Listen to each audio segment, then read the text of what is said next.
Est-ce que vous vous souvenez de ces images? Ça remonte à 2023, c'était certaines bougies qui apparaissaient sur notre écran tout simplement, avant de révéler que la série Harry Potter était bel et bien en cours de développement, donc le reboot d'une saga qui nous avait tous fascinés durant notre enfance, et quelques années plus tard on a eu le droit à un vrai trailer en bonne et due forme. Mais pourquoi est-ce qu'on se retrouve aujourd'hui? Ce n'est pas pour parler de la série Harry Potter, non du tout, mais plutôt pour vous dire ce qui s'est passé aux alentours de 2023, puisqu'en effet, avant d'avoir dans les tuyaux le reboot de la série Harry Potter,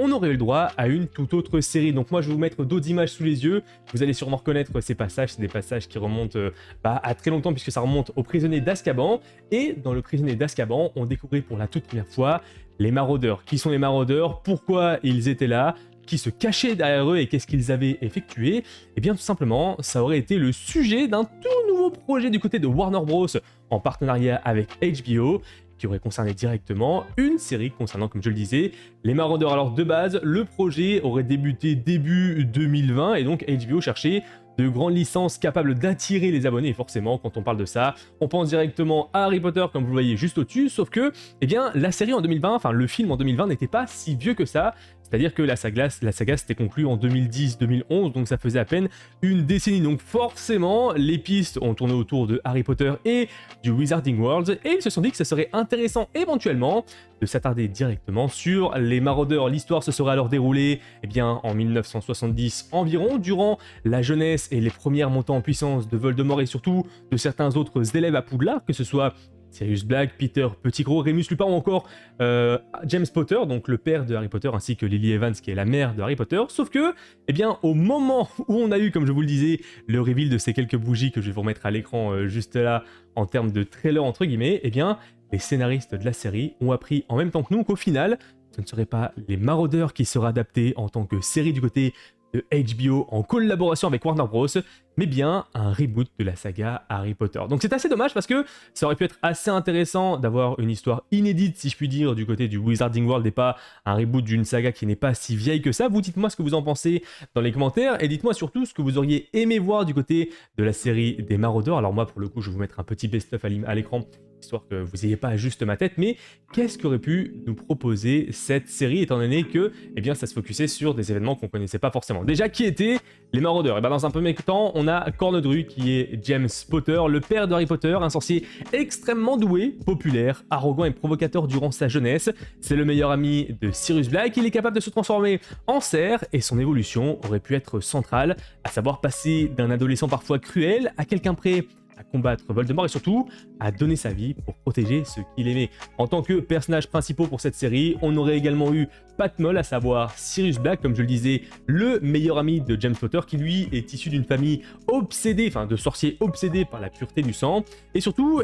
ça a été le premier Black envoyé à Gryffondor. Il était rebelle, impulsif et profondément loyal envers James, capable de devenir un grand chien noir. Et puis, bien évidemment, Remus Lupin, aka Lunard, mordu par Fenric Greyback lorsqu'il était enfin contraint de se transformer en loup-garou à chaque pleine lune. Donc on aurait pu découvrir un petit peu son secret au fur et à mesure de l'avancée de la progression de la série. Et enfin, pour finir, l'autre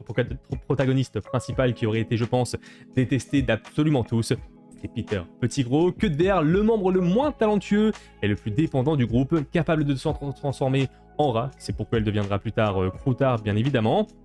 Et donc, comme je vous le disais, le scénariste de la série aurait appris d'après Night Age Media l'annulation du reboot au moment du reveal du reboot pour le coup de la série Harry Potter. Alors,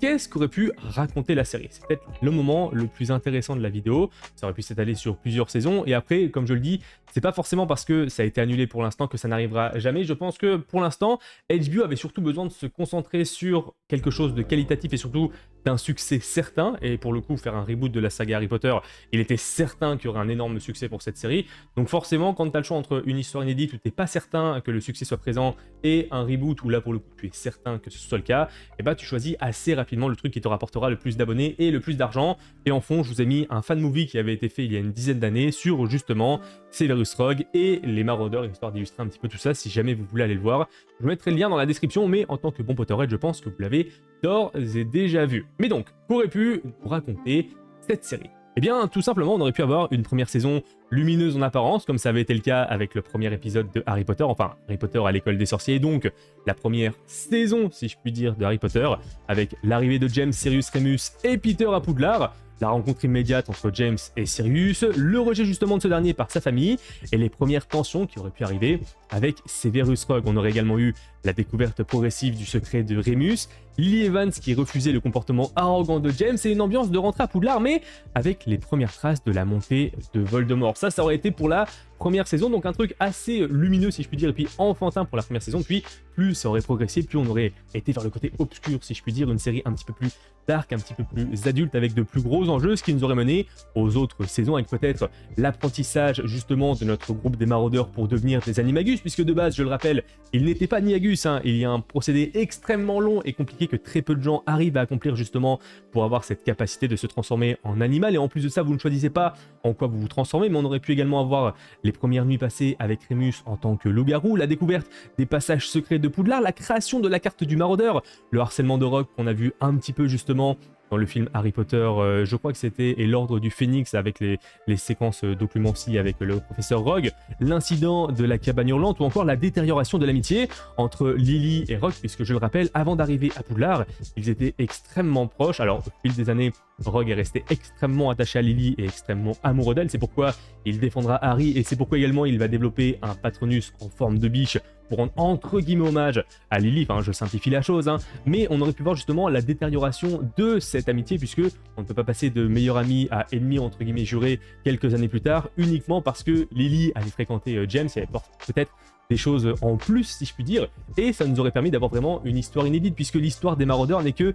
égratignée si je puis dire par J.K. Rowling, que ce soit dans les films ou alors dans les romans. Il y avait énormément de choses à apprendre et ça nous aurait permis d'agrandir justement ce Wizarding World, notre connaissance du Wizarding World et surtout le champ des possibles plutôt que de nous sortir directement un reboot de la série Harry Potter. Et puis bien évidemment avec cette série des maraudeurs on aurait pu avoir une transformation en véritable tragédie après Poudlard justement avec leur entrée dans l'ordre du Phénix, la première guerre contre Voldemort, James et Lily défiant Voldemort à plusieurs reprises, ou encore Sirius prenant ses distances avec Régulus sans connaître immédiatement son sacrifice, Peter se sentant de plus en plus faible et inutile, qu'il aurait justement peut-être poussé à rejoindre Voldemort. Le champ des possibles était vraiment énorme pour cette série des maraudeurs justement. Maintenant, comme je vous le disais, la question qu'on peut se poser c'est est-ce que toutes ces spéculations, est-ce que toutes ces théories autour des maraudeurs et donc autour de cette série, alors la série c'est pas des spéculations, c'est pas des théories, hein. C'est quelque chose d'avéré, elle a bel et bien été en cours de développement. Alors on ne connaît absolument pas le casting, on ne connaît pas l'histoire justement, le scénario, le script qui avait été fait,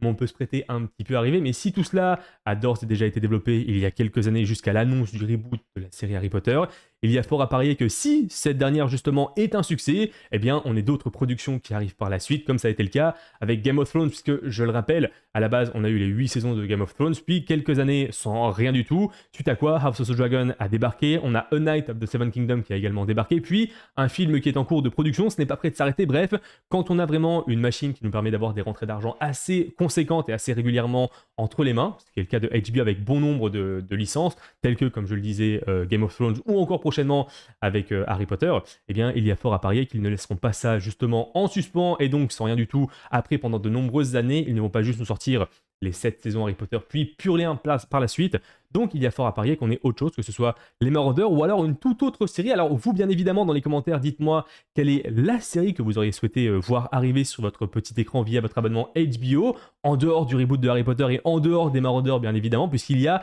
énormément d'histoires à approfondir. Peut-être les créateurs de Poudlard, ça aurait pu être extrêmement intéressant, la jeunesse de Voldemort, la jeunesse de Dumbledore, ou alors des personnages totalement inédits comme ça avait été le cas avec le jeu vidéo Hogwarts Legacy. Bref, le champ des possibles, que je ne cesse de le répéter, est énorme. Donc à voir ce que HBO nous préparera à l'avenir avec Warner justement via le Wizarding Worlds en fonction du succès ou non de la série Harry Potter. Bien évidemment, si la vidéo vous a plu, n'oubliez pas le petit pouce bleu, l'abonnement et le partage si ce n'est pas déjà fait. Et moi je vous dis, eh bien, prenez soin de vous. C'était Max en direct de vos écrans et prenez soin de vous. Ciao tout le monde.